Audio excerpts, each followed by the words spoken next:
All right. Perfect. All right, we're live, but now we're going to wait a moment because it takes a bit for people to catch up to it. Close unused applications. Yep, that's... I don't know what to say. Anybody who can hear this, message us if you can't hear us. Yeah.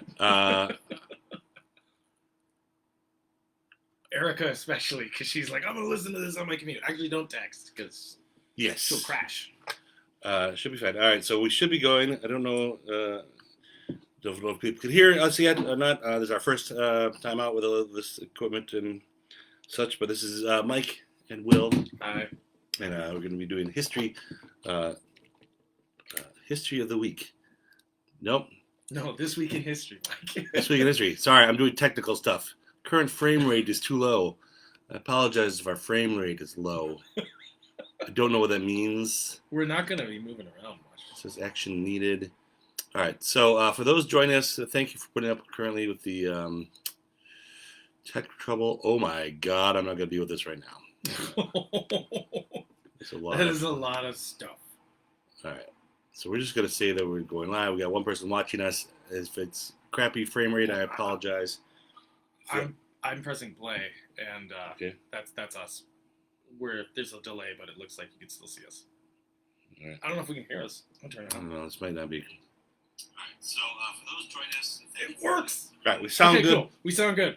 We might not look as good. We'll work on that. There's some buffering going on my phone, but maybe it's because Facebook's mad at me. We will improve as we go forth. Yeah. So any of you podcast video experts out there, give us tips. Yeah. In the comments below, or message us or yell at us. There we go. Yeah. We didn't promise we were good at this. We promised that we knew a little bit about history. We can talk. All right. So tech people. Here's the concept. Will knows stuff about history. I enjoy history. And so we've picked an event from the past, that is history, that happened sometime during this last week, historically. Today's event happened in what year?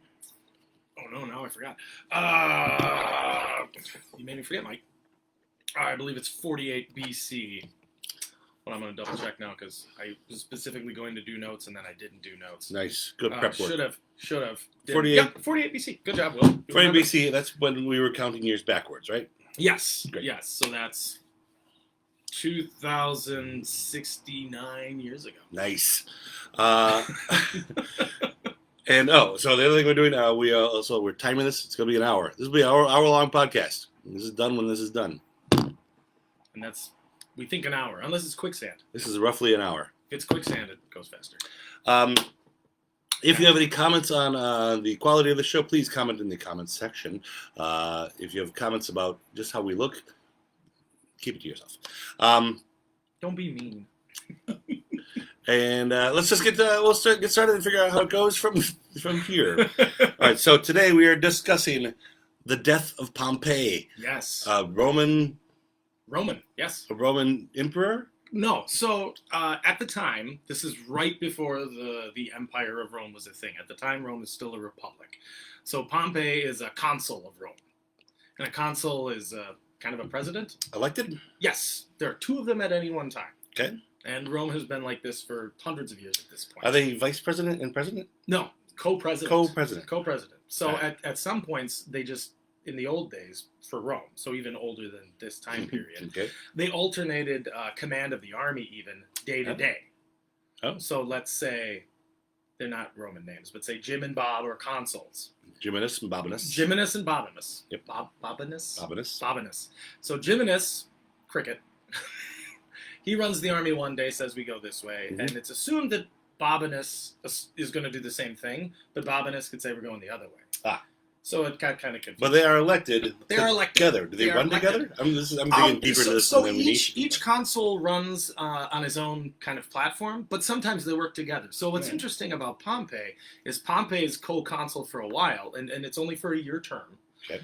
But his partner in politics, you could say, was Julius Caesar, and most people know him as a guy who got stabbed. The Julius Caesar? The Julius Caesar. Wow. So a little bit of history with Pompey is Pompey is at the time, he's a very famous general. And he got famous because he worked for this guy named Sulla.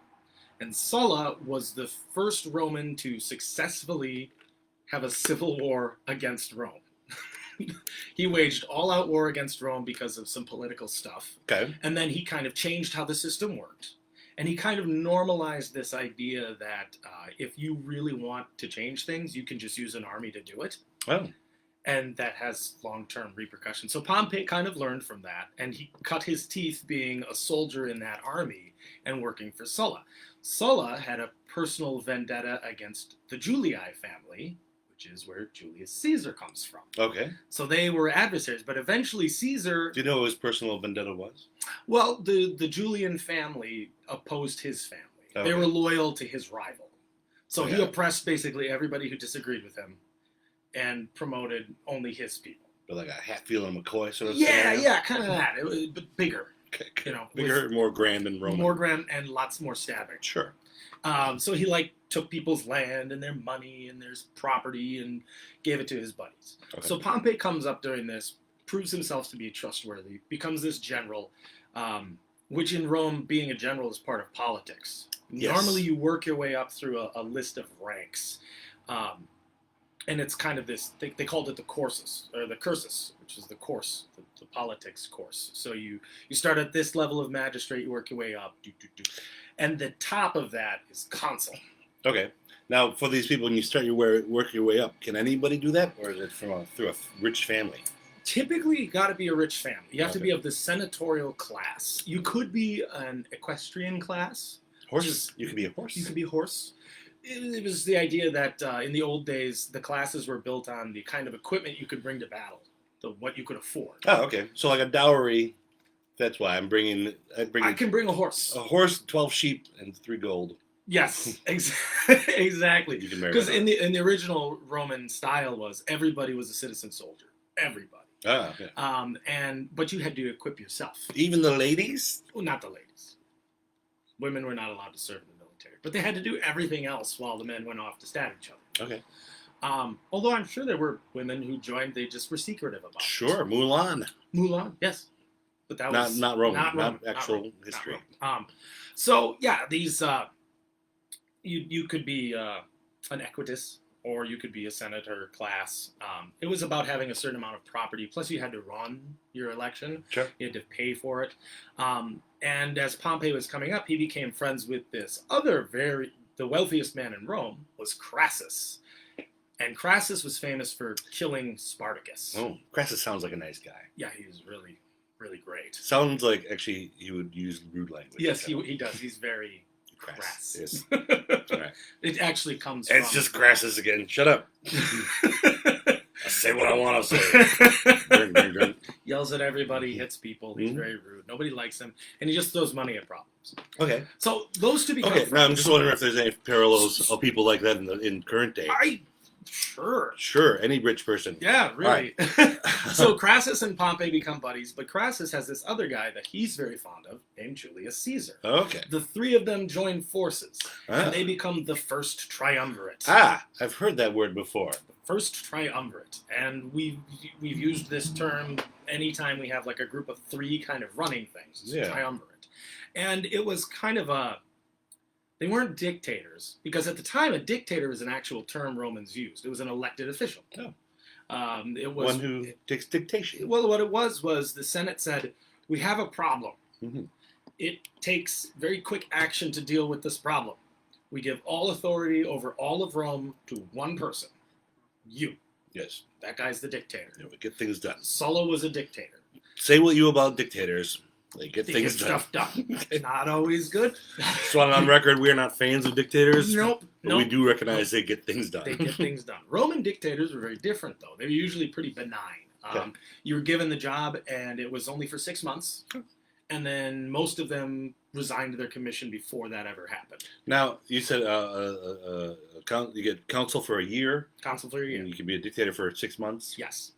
Either way, back then, that was a longer period of time. That's a long time. Felt longer. There's no social media. Yeah. Everything takes longer to do, too. But it also, in some ways, is shorter. Because let's say you have to travel for part of that. You got to go to the edge of your land. Takes your whole time. Yeah. By the time you get there and back, it's been a year. You're not a dictator. And that actually would happen. They'd have elections where people weren't around. Okay. And according to Roman rules, you usually couldn't hold the consulship twice in a row. Oh. But those rules got changed and altered and swapped back and forth several times because of whoever was in power they wanted to stay that way. Until they landed on just emperor. Yes. Okay. And that's easier. Yes, way easier. Way easier. Who needs elections? It takes up a lot of time. It does. I mean, and then you just have the Senate pretending like they have power. It's just like Star Wars. You have the Senate, and the Emperor just tells everybody what's going to happen, but everybody thinks the Senate still has some power, but they don't really. Star Wars. Who's Jar Jar in that Senate? Us? Oh. I don't care for that at all. All right. I feel we're way off track. Off track. Well, we need to know that Pompey and Crassus and Caesar are this triumvirate. Well, Crassus goes off and dies in battle. Rude. And it was very rude, and it was kind of an embarrassing defeat. Where was he battling? He was off fighting the Parthians, who were a longtime enemy of Rome. Parthians? And the Parthians were these amazing horse archers. They were not horses. They were not horses. But they would ride horses. People on horses who would shoot. And they also had fantastic heavy cavalry. So the Romans were not suited to that. They were mostly foot troops with some cavalry. Heavy cavalry mean fat horses or elephants? Fat horses. No, it was horses with armor and then armored guys. Okay. So it was just like a big thing of metal running towards you. And it was very hard to stop that. Sure. And at this time... with water. But what's interesting, too, is they also were largely a desert people. They're kind of in... the Parthians ranged across what is modern day, like Iraq, parts of Iran.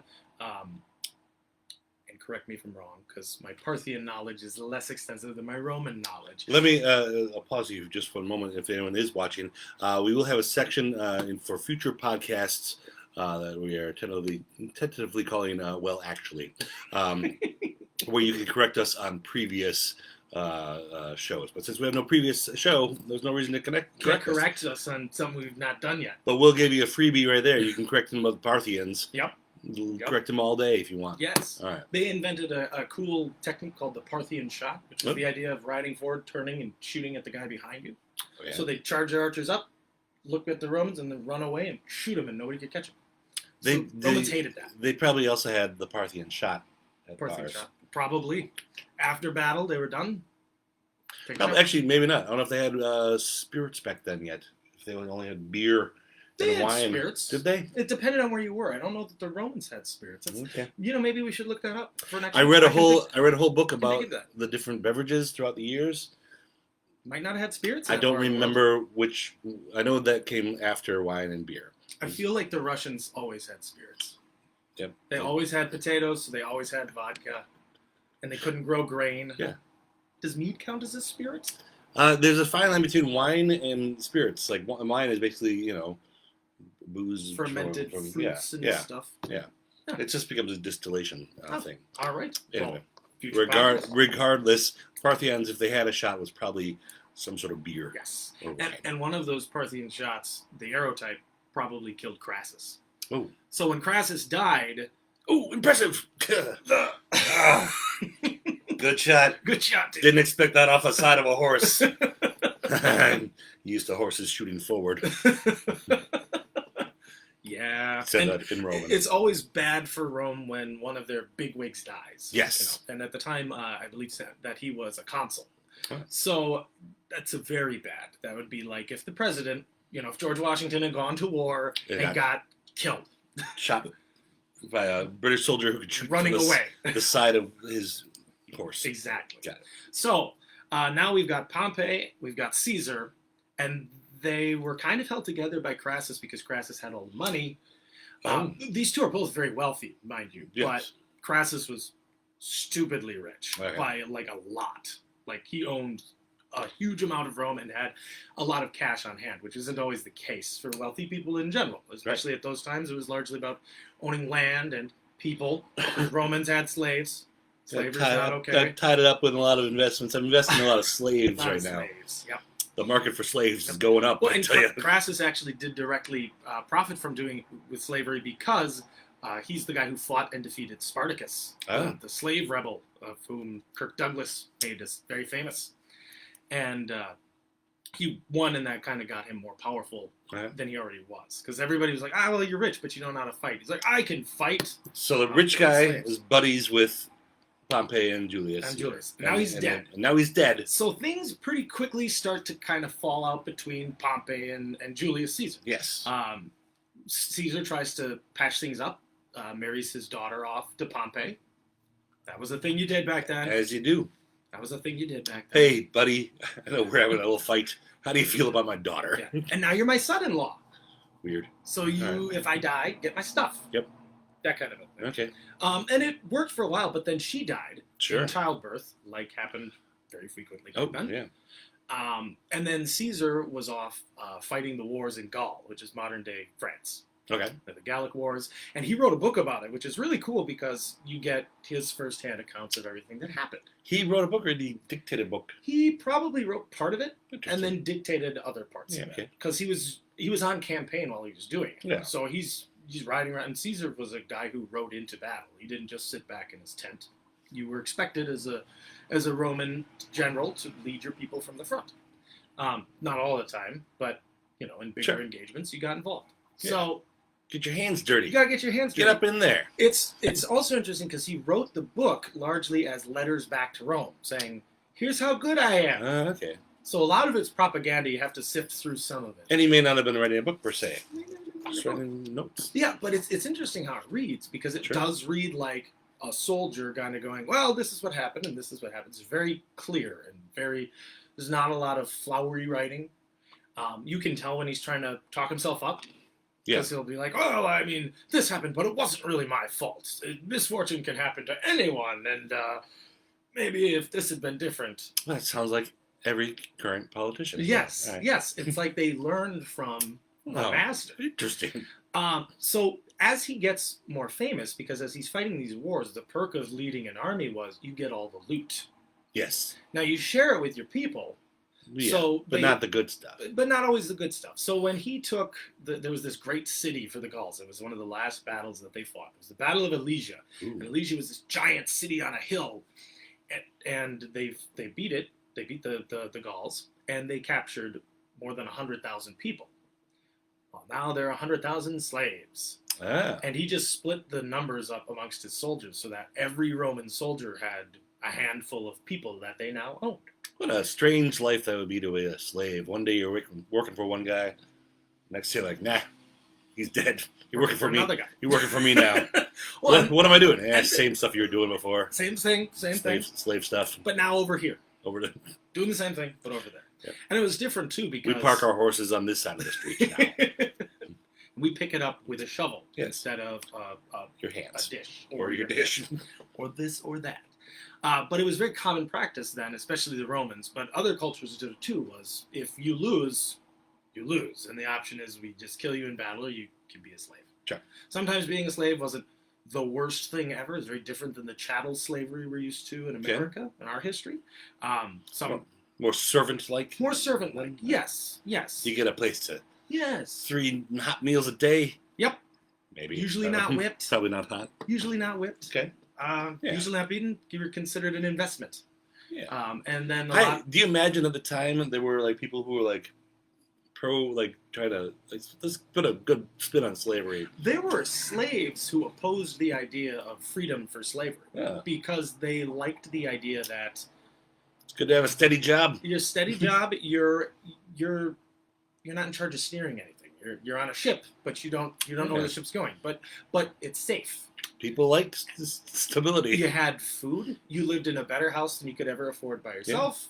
Yeah. You had all these what you thought of as perks, but you had no say in anything. Once again, I feel we need to throw out there again. Do not condone. We're not pro-slave. Slavery in the slight. I'm smiling as I'm saying this because we just did a show where we That's were right. in a plane. We were Romans who had slaves.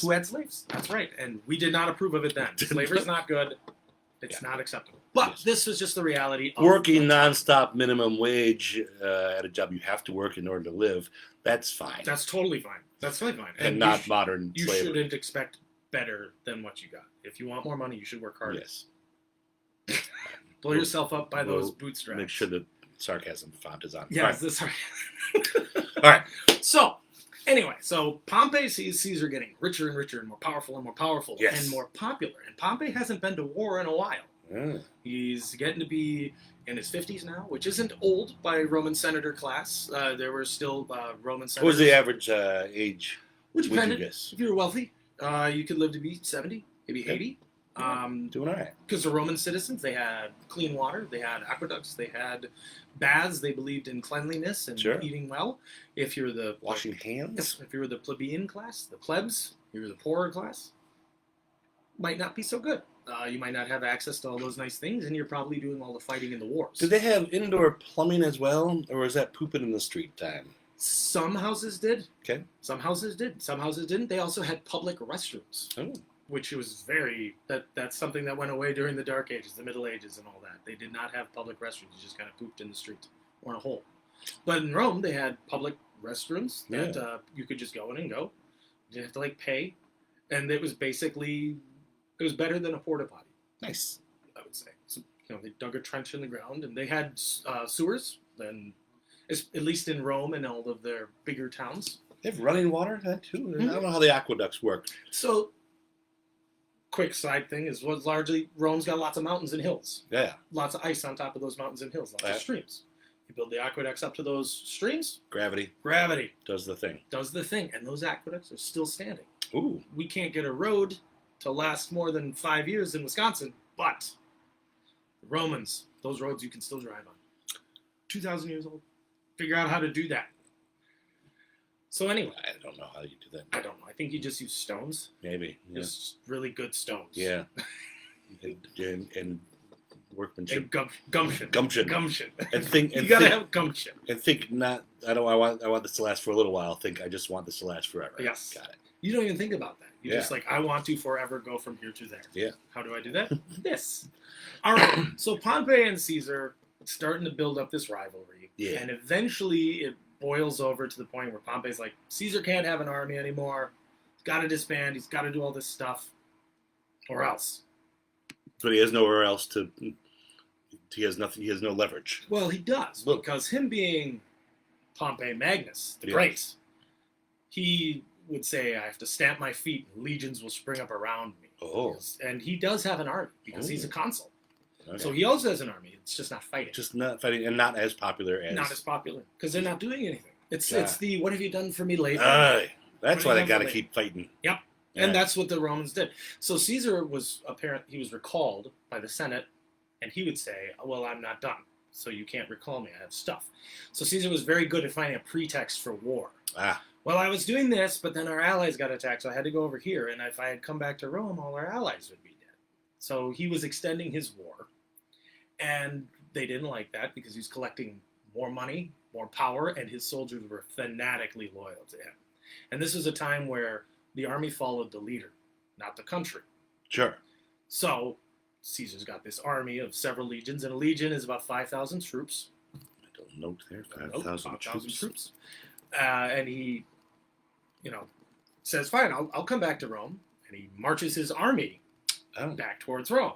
This makes the Senate very nervous. Yeah, it's not a good look. And they're like, Pompey, you're a great general. Stop him. And he's like, okay, well, he's got to disband his army, or my whole army is going to come in and crush it. Oh. Caesar says, well, I'll disband my army if you disband your army. You put your gun down. You put your gun down. And it turns into... Except guns, they have people. But the problem with that is Caesar's army is on the march. Pompey's army is doing other stuff. They're not actually in Rome. Okay. Are they doing civic work? Are they doing a lot of the time the soldiers were given land, so they would work their farms when they weren't soldiers. Yeah. You need farms, you need food. You need food. You need grain to make beer. And that was how they paid a lot of soldiers, was after they're done campaigning, you get land. Now, usually they got the bad land, and the general got the good land. Well, sure. But a good general knew to give his guys equally good land. Good enough land. Good enough land that they can actually scratch a living off of, because the last thing you want is a bunch of very well-trained, very dangerous people who've been fighting for maybe sometimes 20 years straight. And this is the kind of warfare where it's, I'm from here to you away, and I just kill you. But I don't care for that scenario at all. No, and it's day in and day out. So these are very dangerous people. You want them to be away from Rome. Yep. and happy. Happy and fat. Because otherwise they come back. Yes. And that happens multiple times in history where the army says, this is crap, we're done, give us money. And nobody can really do anything. So Caesar comes back, and Pompey tells him, you got to go home. He says, well, you go home. And they kind of do this, and Caesar said, well, I'm not going to do that. Because the second I come into Rome, you're going to arrest me, and you're going to torture me, and you're going to kill me. Now, they're doing this. Are they doing this in person, or are they through emissaries? By emissaries, usually. And then, like, on the outskirts of Rome somewhere? Yeah, so Caesar camped out in the township of Ravenna, which is north of Rome. I believe it's still a town there. Check the map. On the other side of the, it's the river, it's the Rubicon. The Rubicon, yeah. So there's a saying that's coming out of this. Yeah. There's a saying that's coming. Crossing the Rubicon. Crossing the Rubicon. In your Jeep. Comes directly from Caesar crosses the Rubicon. Yeah. No Roman army crossed the Rubicon at this point, except for Sulla doing his thing. Sure. When he took the city. And also just armies kind of casually crossing it. Yes, but usually going the other way. Right. Not as an aggressive other way. Right. Yes, yes. So he was staying outside. Yep. And then over here. Pompey says, well, you got to disband, and they start to threaten. Requests become threats. Caesar says, well, I'll call you on that. I'm going to come back to Rome, but I'm bringing my army with me because I don't trust you guys to not murder me the second I get in the city, because that happened frequently. Well, Pompey realizes he doesn't actually have an army with him. They're elsewhere. A lot of them are green recruits. So he empties the Roman treasury and leaves, gets his armies together, and this huge civil war breaks out between the two. Oh. So now Pompey and Caesar spend the next couple of years fighting all across Italy and Spain, and then eventually in Greece. So who's in charge of Rome then if they're fighting each other? Yes. Okay. So Pompey basically says, anyone who's a true Roman comes with me. And anyone who doesn't, when I get back, you're dead. Ooh. I will either kill you or I will disenfranchise you and take everything you own, and it's mine and it's going to my people.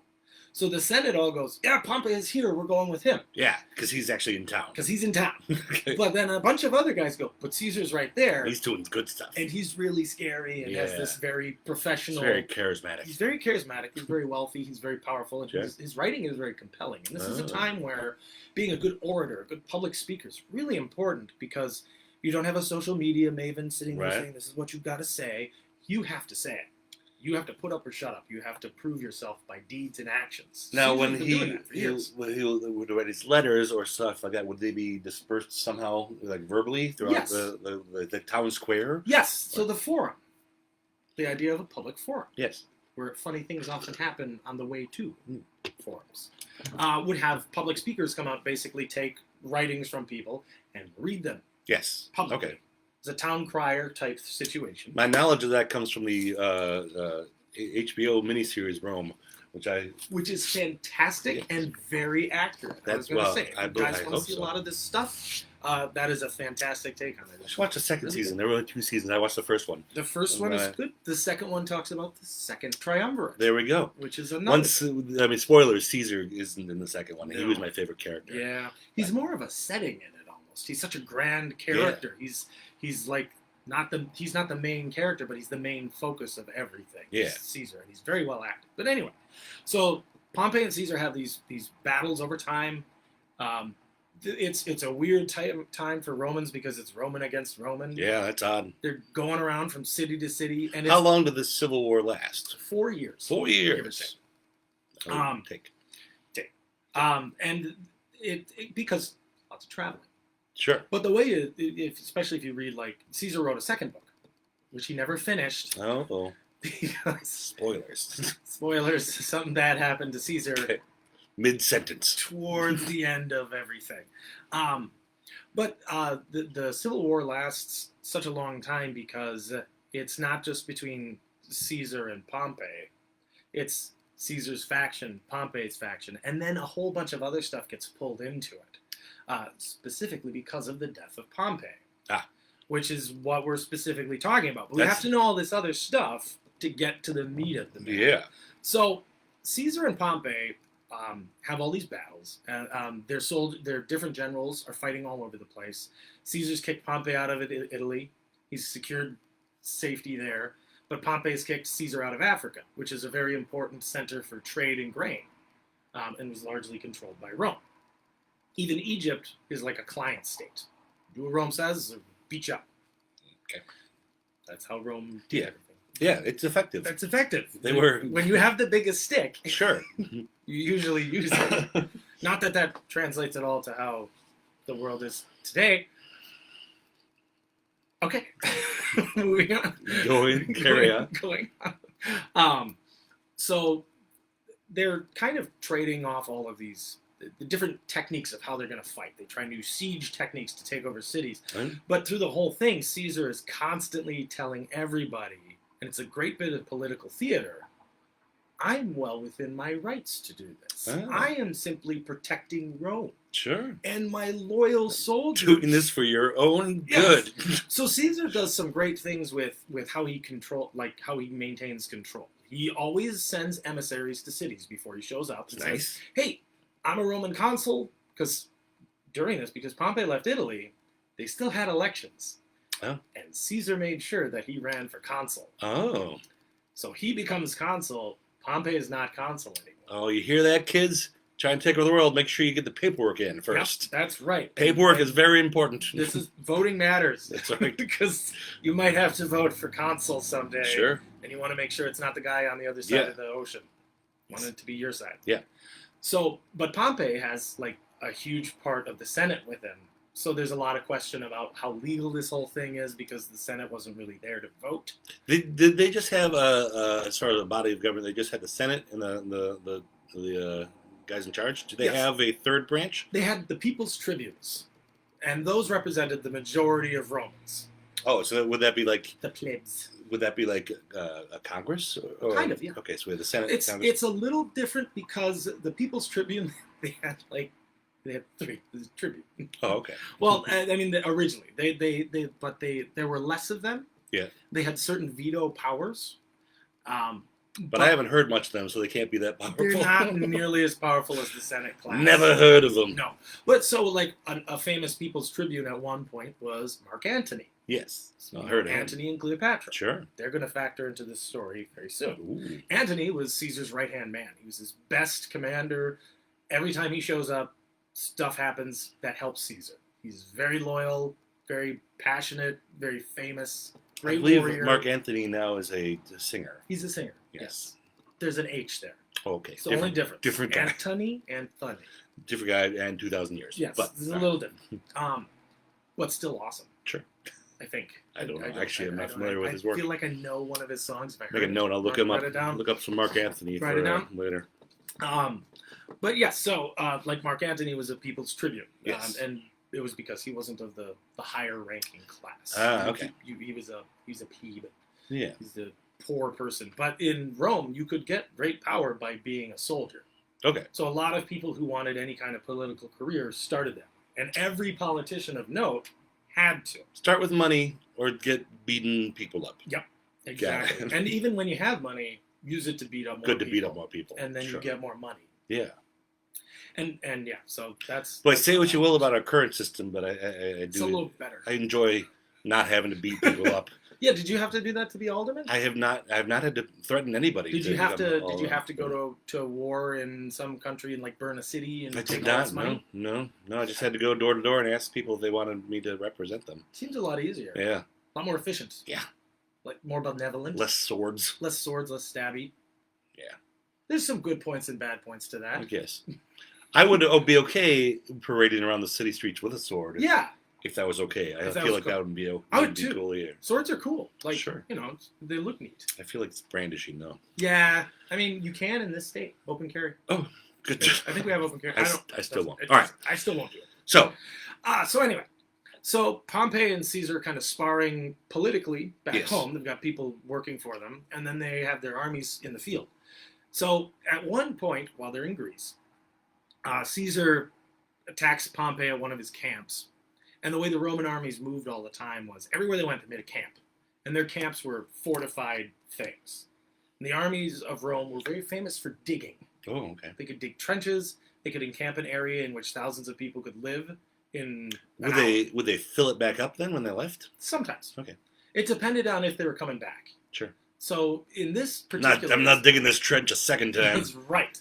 But like if they were in territory where they knew they were going to leave and they weren't coming back, they Yeah. didn't want the enemy to grab it. Sure.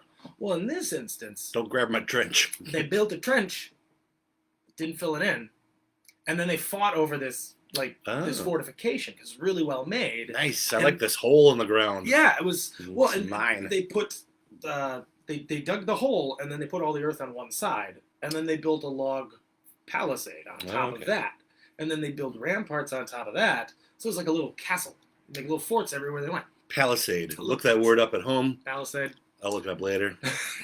It's a fancy word for big fence. I thought it was like a show hall somehow. Like a palace. There's like a vaudeville theater called like the Palisade. I'm playing the Palisade in Cincinnati. It might also be that. Words can have more than one meaning. Sure. Okay, carry on. All right, so they're fighting over this thing. Things kind of go wrong. For Caesar. Uh-oh. For once. Usually he's been doing very, very well this whole war. Yeah. But his army gets spooked because they're separated. And then they're trying to take this camp from Pompey. Pretty much bigger. Because Caesar's army's been fighting everywhere. Sure, yeah. That always seemed to be the problem with the fellows trying to take over the whole world. At some point, you're stretched out too far. Mm-hmm. And that's exactly what happened in Rome. Yeah, okay. And we can look at every empire in history. You, Britain. Don't stretch too far, people. Don't stretch too far. Have we ever done that as a country? We just got out of Afghanistan. Borders are getting smaller. Yep. That's good. Anyway. I'm sorry. I'm not supposed to, I don't know if I'm supposed to voice my political You can. opinion. Yes, that's fine. I have thoughts on the matter. Okay. But it has nothing to do with Pompey. Moving on. So, Pompey and Caesar, they're battling over this fort. Mm-hmm. It goes wrong for Caesar's guys because they aren't expecting Pompey to show up on the flank. They get scared and end up killing more of their own guys running away and trampling them. Ugh. And it's this kind of a debacle. And of course, Pompey sends his messengers out to everyone saying, "Oh, Caesar's defeated." All right. I don't want to dwell on details. Mm-hmm. You said debacle? Debacle. Debacle? Is it debacle? I've heard it both ways. I've only heard it debacle. But Debacle. hey, you Debacle. chime in. Hey, man, I used to think that ladle was pronounced ladle, so I'm probably wrong on this. The thing I learned as well is that when someone mispronounces something, that means most likely they learn that word from reading it versus hearing someone else say it. I've heard that too. I think that's true. I think that's true. I think I learned that word by seeing it a lot. It wasn't like my parents were like, "This is a debacle" or a debacle. This whole bedroom, your bedroom is a debacle. No, it was usually a pigsty.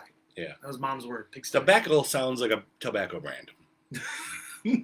I knew menthol tobacco. Smooth. All right. So there's this debacle. Yep. Problem. Cluster. Yep. Cluster fudge of a situation. Caesar's army recovers and runs away. Yes. Basically. Run away. They have to do this whole forced march thing where they're basically running at all times of the night. Pompey can't keep up. His army's bigger, and Caesar has a good way of doing this. And they're going back the way they came from. That's gotta be easier. So they're going away, and then Pompey's guys catch up. Caesar gets a few reinforcements, but so does Pompey. So Pompey's army is almost twice the size of Caesar's.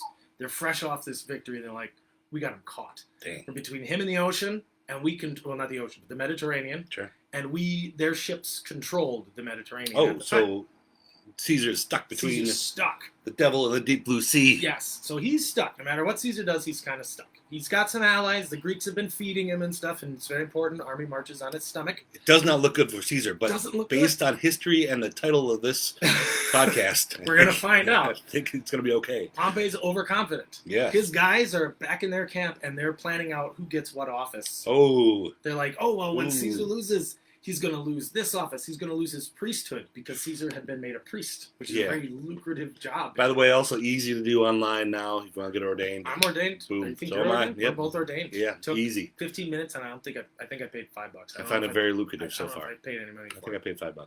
I haven't made any money doing it. Hmm? Well, if you want me to be your priest, send me money and I'll do whatever. If you want me, I'll do it for trade.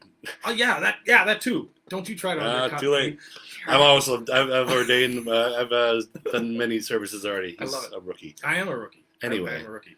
So they're dividing up his stuff before they've got it. Yeah, they don't even have the win, and they're already planning what they're going to do with it. Fools. So they charge. They got this army twice the size. Well, Caesar's guys have had enough. They feel embarrassed about their previous defeat because they thought they were going to win, and then they lost pretty badly. Caesar, being a great speaker, has basically said, "You guys are the worst. You embarrassed yourselves. You embarrassed me." You think that's how his pep talks went? Well, I was actually just reading it last night. Really? I was reading his account of it, and he basically said, "I don't know what more I could have done. I gave you guys the win. That was almost the end of the war. This is on you. I did everything I could have. And maybe it was just a mistake. Maybe it wasn't your fault. Sure. But whatever happened was we lost, and it wasn't my fault. And there's only two of us here. It's me or you guys." So the buck stops not with Caesar. Caesar was really good at finding excuses. Yeah. But the other thing, too, is he's so good at it that it seems plausible. Because really, one man can't control thousands of people in the middle of combat. Sure. But at the same time, you're the guy in charge. You're the guy in charge. He takes some ownership. But he figures, and sometimes he's done this where he says, "It's totally my fault. I have failed you as a general. I've failed you as a leader." And that's gotten him to work. He's so good at manipulating his army's feelings. He knows exactly what to say to them to inspire them. So, he says, "You guys lost a bunch of our standards," which is a huge thing for Romans. If you have a military standard, or is that the big flag thing, the little banner thing? Well, and for them, it was usually just a stick with like a golden eagle on it. Oh, okay. A lot of the times it was really gold too. Ooh. So these are expensive, and you lost the standard. They're hundreds of years old. You know how much this cost us? They make a new standard anytime they make a new legion. Oh, okay. So and it never goes anywhere. Sure. With the legion, and the guy who holds it is he's a very specifically chosen person. It's a huge honor. Big forearms. And you always follow that guy. Yeah. So at this big defeat, a lot of the standard bearers threw down their standards and ran away. Ooh. And that hadn't happened. Caesar hadn't had a single standard captured in Gaul. All right. So he's like, "I don't know what happened, man. Like, we did this huge war. We fought in Gaul. We fought in Spain. We fought in Greece. We fought in Africa. Never had this happen. What do we do? What are you guys doing? What are you guys doing to me?" You're killing me. So they get mad. Who gets mad? The Roman soldiers. Not at Caesar. They just angry. They're mad at themselves. That's the worst kind of mad. It's like Grandpa coming in the room and saying, "I'm not mad. I'm disappointed." Oh, no. So they get that treatment. Yeah. And they're just, and they're mad at Pompey because he stole their stuff from their last camp. It's his fault. And they're mad at themselves, and they're like, "This is a stupid mistake, and we almost cost ourselves our lives and the war. This armor's chafing. And we just want to go home." I'm tired. Because these guys have been on campaign for a decade now. That's a long time to be home. Not home for 10 years. I had a 10-year-old son. He's now in the army with me now. He joined up. He's the guy next. He's in the tent next door. So they want to go home, and the only way to do that is they have to beat Pompey. So Pompey's got this big cavalry unit, and he's really proud of it. And he's like, "I'm going to send them on that's what they used to call me in college. The big cavalry unit? Why? I don't know why. Did you have a horse? I was tall. I'm tall. You are tall. He is tall. He's taller than me. I thought I was tall. There you go. So he sends his cavalry out. Caesar has a specific plan to thwart them. The cavalry run and wind up crashing into Pompey's own guys. Oh, no. Again? Cause total... And it's like the reverse of what happened like a week ago. Yeah. Cause Pompey's army to panic and just freak out. Caesar's army is furious and just charge headlong into them. They beat them so badly, Pompey rides back to camp before the battle's done and just pouts in his tent, going, "Poor Pompey. This isn't going well. Pompey's grumpy. Hopefully that'll be fine." I'm grumpy. And then eventually, Pompey the Great gets on a horse, throws off his general's medallion, rides out the back gate straight to the Mediterranean Sea, and gets on a boat and leaves. Was he wearing a fake mustache as well? I think so. he was trying to conceal who he was. My name's Pompey. I'm Grey Poupon. So at this battle, he's got close to 50,000 men. Yeah. Caesar has about 25,000. Caesar wins handily, which took everybody by surprise. Some of the senators that fought against Caesar escape with Pompey. Yep. Most of them don't. A couple are killed. And Caesar walks into this camp where all the senators are waiting. He's like, "What's up, guys? I missed you. Aw, buddies. Where you been? Oh. And they're like, don't kill us. He's like, why would I kill you? We're friends. Does he have like a sword dripping with blood? No, all the time? I mean, he's probably covered in blood and filth because he's been on the battle. Sorry, these are the guys that got in my way. It's cool. You're not trying to get in my way, You're my though. friends, You're right? friends. Wow. But he's very magnanimous in his victory. Okay. He says to all of his soldiers, don't take any other stuff. Don't kill any prisoners. And it's very well reported that Caesar didn't kill prisoners of the Romans. It's nice. But Pompey's guys did, because a bunch of them kept deserting. Like, there were 2 times where they deserted to Pompey to prove their loyalty, murdered Caesar's captured soldiers. Eek. So Caesar doesn't like those guys. Those guys end up paying for it at the end. But Caesar's very generous with terms. As the senators get to keep all their stuff, he'll bring everybody back to Rome together, no problem. They're not prisoners. They're free citizens, and he sends them home. He disarms a lot of Pompey's soldiers, sends them home. And then he's got to Everyone take the day off. He says, you're done. You've worked hard. He says, we're all Romans here. Yeah. We're all Romans here. Why are we doing this? Hey. But he's got to go get Pompey. Because Pompey will go and make another army and then come back and have to do the same thing. Gotta nip that in the bud. Exactly. So he goes after Pompey. He sends out messengers everywhere. Pompey got defeated very, very, very, very badly. He's done. He's got like 5 guys with him. He's on a boat somewhere. He may be wearing a fake mustache. He's definitely got like a hooded cape. Yep. He's got his wife and his kids with him. But if you say Pompey, then he has to say he is. If you ask him if he's Pompey, he's got to. He's got to tell you. Otherwise, it's entrapment. That's right. Just like a cop. It's like a cop. Pompey rules. So Pompey goes to a bunch of different towns. Nobody wants him in. That is bad. You don't have any money. Yep. You don't have an army. Listen, we'd love to have you stay. We'd love to have you. I got the in-laws here, and it's all filled up. You know, look at that. I gotta go to work. Oh, it's getting late. Should you head back to your boat? It's noon. Yeah, I'm tired. I pull on a third shift. Shifts. Yeah, it's the thing. Can't help it. So Pompey's like, I'll go to Egypt. See, Egypt owes me a favor. Egypt, the Florida of Italy. And at the time, Egypt's super wealthy.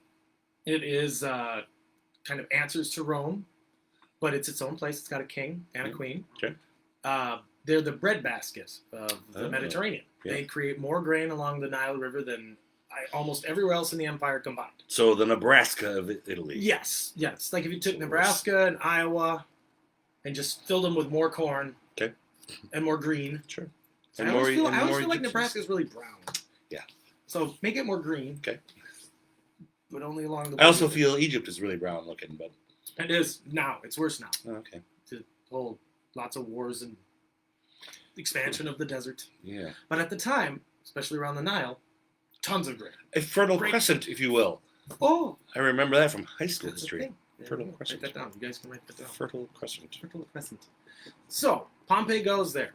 He knows some people there. He deposited some soldiers there a while back. Deposited soldiers? Yeah. Well, he used to send his guys out. That's fine. It was to secure land. You just said it weird. Yeah, just deposit a soldier. You got to deposit some soldiers. Is that like, that's a euphemism for going to the bathroom? I don't know what it means. I'm going to use that when I go to the bathroom. I got to deposit some soldiers in the Nile. At ease. You're dismissed. Oh, don't care for this metaphor at all. Nope. Sorry. It's all right. I didn't expect to go there when I went too far. So, Pompey goes to Egypt. I left some soldiers around here somewhere. I did. Where are they? They're under the sheet. He's scrambling for support. So he's scrounged together some coin. He's got his family with him. He's got like a couple of his former officers, and no more senators are with him. Life on the road has got to be rough. Right. For a former general. For a former general who's in hiding. He manages to scrape together a few soldiers. 2,000, which isn't a small amount. But you try finding 2,000 people to fight to the death for you. I couldn't do it. Yeah. I think I had like 5 guys. Yeah, maybe. Maybe? Used to be more. If I had more money, maybe. Like when I was closer to when I was in the army, I could have found more because they were all like, oh yeah. I don't hang out with them as much. Yeah. So it's like maybe 1. Well, if anyone watching has 2,000 people at their command, let us know. Let us know. Because we want to see how this... a big amount. We want to know how this could pan out nowadays. Sure. Because I feel like you're doing well by today's standards. Yeah. Pompey's doing very poorly by then. Right. So Caesar's chasing him, too, with what left of his army. He leaves most of his army behind. He's like, I got to go fast, light. and I got to get this guy. All this chasing, I picture, is to the yakety sax sound. It is. It's very all around Benny Hill. Egypt. Get back here, Pompey! And it's like Pompey is just—he's got his fake mustache. Yep. And he keeps changing hats, and then he stands there like this, and Caesar runs by, and then he moves, and like. Pompey. Any animators out there who want to animate Feel this? free to animate away. Please do it. Draw cartoons of it. That would be hilarious. Because this goes on for a little while. I mean, it's hard to chase this guy down. Pompey's moving fast and light because he doesn't have anybody with him. Advantage. But Caesar knows that if he stops anywhere and has time to gather soldiers, Caesar's going to need his army. So he can't do the same. He can't just go, I'm just going to take Mark Antony and a couple other guys and we're just going to chase him down and kill him.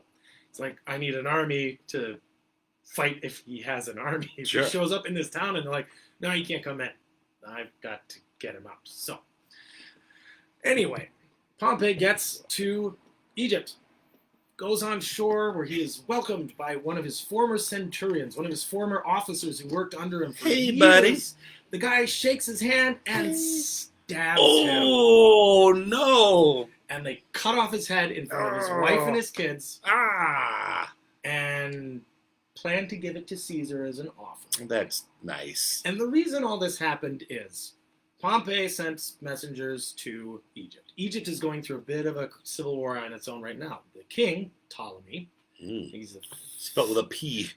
Ptolemy. It's pronounced Ptolemy. Sometimes people say Ptolemy, and I hate that. So Ptolemy is 14 years old, and he's kind of ruled by his advisor, who's a eunuch. Oh. Those of you who don't know, because we just did a show where there are eunuchs. And a lot of people don't know what a eunuch is. Snipped. For your guy, you've been snipped. You don't have your bits. There are only male eunuchs, right? There are only male eunuchs. That should give you a clue as to what happens. That should give you an idea. They're less male when they're a eunuch. Anyway, so this advisor's like, we should be buddies with Pompey, and then we should murder him, and that'll make Caesar like us, and then he'll help us out. Good plan. Great plan. Advisor. Great plan, right? But we've seen how Caesar handles all the senators who surrendered to him. He's buddies with them. Yeah. He's worked with these guys, and he also knows that you can't go around killing senators. You definitely can't go around killing consuls and war heroes. Right. So Caesar gets to Alexandria, the capital where everybody's at. Capital of? Egypt. There you go. And he says, what's going on? Where's Pompey? Hey, buddies. And they're like, what's going on? Here he is. And they give him his head. Ooh. And Caesar loses his mind publicly. He makes a huge deal about this. I mean, not as much as Pompey lost his head. By the way, Pompey's birthday is September 29th. And his death was September 28th. Oh. Worst birthday present ever. Pretty bad. Like, hey, Pompey, come ashore. We'll have drinks. We'll get some girls. Happy birthday. Come on in. Get you an army. It'll be wonderful. Watch out for this knife. Murder. Poor Pompey. No. I'd feel bad for him if he hadn't done some pretty horrible stuff. Sure. He had it coming. You can only feel so bad for these guys because they do some horrible stuff. That's true. So Pompey gets murdered. Caesar's presented with the head, allegedly. As the story goes, that Caesar is presented with either news of Pompey's death or his head and weeps. Oh. Now, according to who? According to a couple of sources at the same time. Okay. Caesar doesn't talk about it. Oh. So he says, this happened. Yeah. But he doesn't necessarily say how bad he was. He doesn't. Talk about it. It's kind of weird that Caesar. We were friends. Usually he writes a big deal about these things. He doesn't. Oh. So it actually kind of points to maybe this did bother him a little bit because he didn't make a big deal about it. Right. Usually the things that actually bother you the most when you're this big, larger than life kind of character, you don't want to publicize that. People see it as a weakness, something they can maybe exploit. Oh, he cared about this guy. Let's find something else he cares about. So by admission. Omission. It is an admission. It is an admission. That yes. he did care. He probably did care because he worked very closely with this guy. He did marry his daughter. Yeah. He took good care of her. Oh man. Passed. They had fought together, but sometimes the people that you fight the most with, they're not your friend, but it's still a relationship. Yeah. So he respected this guy, and also there is the image of Caesar as the magnanimous victor. He's just in victory to his enemies. I don't chop people's heads off. Just kill it's not my style. And they do a great job of this in the series, Rome, when they look, we killed him. He was a consul of Rome, and he's furious. And he did act very much. His actions show that he was not pleased with the results. So he very quickly tries to control things in Egypt. And the first thing he has to do is end this civil war between Ptolemy and his sister, Cleopatra. Oh. Ooh. Cleopatra. Cleopatra, right? Famously beautiful woman who either is this great manipulator or this firebrand or no matter how you want to paint her, she's a very interesting and very important figure in this. She's older than Ptolemy? She's the oldest child. Okay. But their dad left in the will that he left it to his two eldest boys, his son and his eldest daughter. Yeah, can't trust the ladies with anything. Married, but not it was a platonic marriage kind of a thing. So the way the Egyptians always ruled was the pharaohs were the gods. Yeah. And they weren't necessarily having kids, so it wasn't anything. More of a paperwork thing. It's a paperwork thing. Yeah. It was to guarantee they were the co-rulers. Right. Well, that didn't work out well because Ptolemy wanted to be the big boy, and he had this eunuch advisor guy who was constantly speaking his ear, kind of like Wormtongue in Lord of the Rings. You know what that is. It's very. Well, you should do this. You should. You know what? I've always thought eunuchs was a bad idea. Every time I see a eunuch in a show, they're always sneaking around. Always. You know why? Because they got nothing else to think about. They do. They're probably bitter. Yeah, they got nothing but time and bitterness. I can't have kids. I can't use any of this stuff. It's just for going to the bathroom. Yep.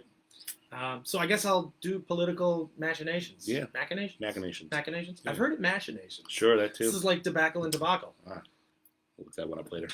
Well, actually. Didn't even write that one down. All right, are we close? We're getting close. Good. So this is important because when Pompey finally dies, it puts Caesar in Egypt, where he meets Cleopatra. Oh. They have a child together. Well, that's quick. Eventually. I'm because sorry. You kind of jumped ahead there. Well, because what happens is Caesar tries to lay down the law and says, well, you work for Rome. Darn it. And while he's there with his bit of a legion, he's got about half a legion of guys with him. They get surrounded by 20,000 Egyptians. Oh, no. Largely recruited from warring tribal groups, bandits, pirates, escaped slaves, and then more nefarious types, because piracy isn't necessarily the worst thing. And obviously being an escaped slave... It's a living. Good for you. Sure, yeah. Good for you. But they're obviously not going to be pro-Roman, because that's where they mostly come from. They don't want to go back. They're very devoted to the cause. These other guys are very devoted to wealth. They get all these different groups of people to kind of work together and go, you guys want to fight against Caesar?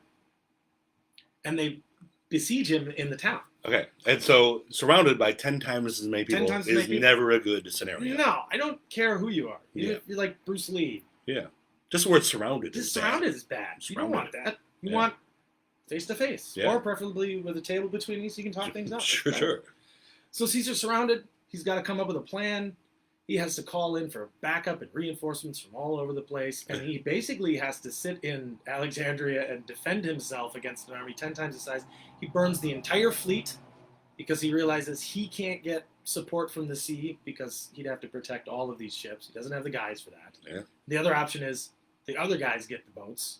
Don't want that. He says nobody gets boats. No, if I can't have boats, no one gets boats. No one has them. Scorched earth. You're all swimming. Yes, everybody's swimming.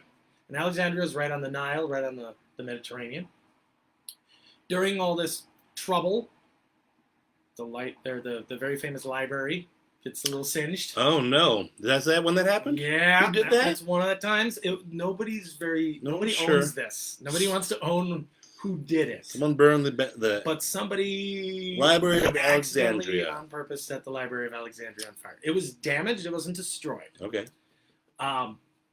So what winds up happening, though, as a result of all this, is this puts Caesar in direct contact with Cleopatra, who then meets Mark Antony. Oh. And then they, after Caesar's death, sometime later, have all of their stuff go on. So directly what happens from this is Pompey's dead.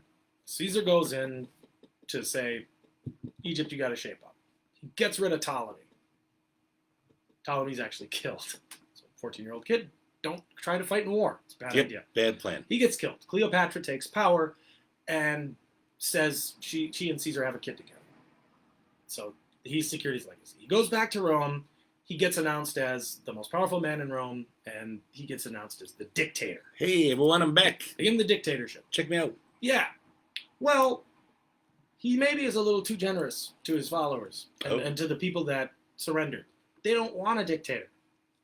So they have the big grand ceremony to meet and talk to him, and 52 members of the Roman Senate stab Julius Caesar to death in the Senate chamber. Oh, no, that's a different death. That's a different death. But that was a direct or indirect result. It's an indirect result of this, because he comes back. Well, now all of his supporters have to do what they want to do, and it causes a second civil war eventually. Mark Antony's furious, starts vying for support. Julius Caesar's adopted son and heir, Octavius, gets involved in this. They start fighting against more people. They kill Brutus, who was the guy who headed Caesar's death. All this covered in the 2 Shakespeare plays, Julius Caesar and Mark Antony and Cleopatra. It is. And it's this... Check them out. Just a whole thing that winds up happening. It's a domino effect. By Pompey dying, it's an end of an era. Caesar's murdered after this. It brings Cleopatra into things. Cleopatra links up with Mark Antony. They have their very famous Romeo and Juliet kind of story. And it's just a total chaotic thing that winds up with eventually the fall of the Roman Republic. Whoa.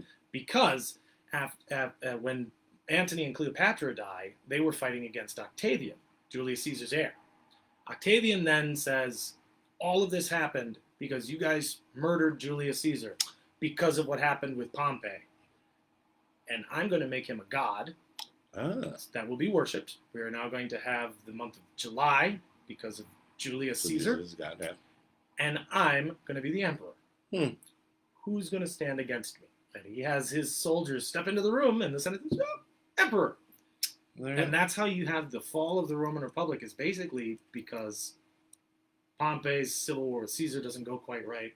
Caesar dies. All because of one eunuch and his opinion of how things should go. How it should go. You know what? For those of you out there who are in a eunuch position, never doubt yourself. Yep. Just find somebody powerful to whisper in the ear. There's hope for all of you. All of you eunuchs out there. Well, make sure you plan a few steps ahead so that you can get out. Because the eunuch that got Caesar killed, in the end, he died a lot sooner. Because Caesar had him dragged away and murdered. He wasn't too happy about being surrounded by 20,000 soldiers, and he figured out really fast who it was. Because they were in the room together. Things never work well for eunuchs. Yeah, so maybe don't do that. And also, don't be a eunuch. It's a bad idea. And don't make more eunuchs. Even worse idea. That's mean. All right, well, I feel we've learned a lot. I know I've learned a lot. I've learned a lot. I wrote a bunch of things down. You wrote things down? We just ran out of time. That's fine. The only reason we do this is so that Will knows when to stop. Yeah, I started to change what I was talking about when we got about halfway done and hadn't gotten to the death of Pompey. Yeah, that's okay. A lot of information. Well, I've learned plenty, and I hope you've learned something as well. If you want to comment about anything we did throughout the thing, feel free to comment on the dealio. We're working on this. Right now we're doing a Facebook live stream. I think we might move it to YouTube live stream. Either way, we're going to move this actual video to the YouTube. Yep. So you can view it later. And then we'll share it on our pages. It'll you guys share it all around. And share alike, even if you didn't love it. Yeah. If you have any ideas for how we can make this better. Yeah. Should we hang stuff here? Should we sit closer? Yeah, should we switch that? So many things. Should we wear shirts, like t-shirts? Maybe we'll get some customized t-shirts. Should we? I shaved. So I did not. Next week, we'll same time, same day. So October 7th, 3:00, and we're going to be discussing what?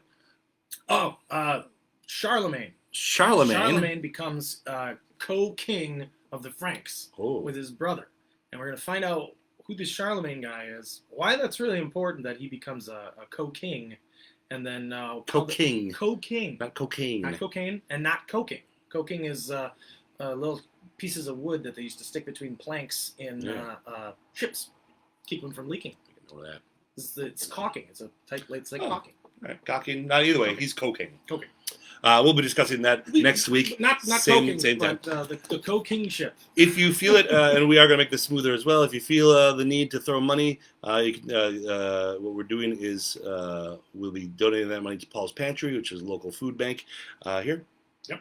You can just throw in some money there, and just believe that I will move it from my account to there. Otherwise, feel free to directly donate to Paul's Pantry. They do great work helping local communities. You can obviously take out the middleman. It just makes us feel more productive when we've done it. We feel like we did a thing, and it's important for us to feel like we did a thing. As this moves forward to a more official way of saying goodbye. Yeah. Till then, we'll see you next week. See you for more Next Week in History. Next Week in History. Charlemagne. Thanks for joining us. Bye, we'll guys. talk to you later. Thank Bye. you. And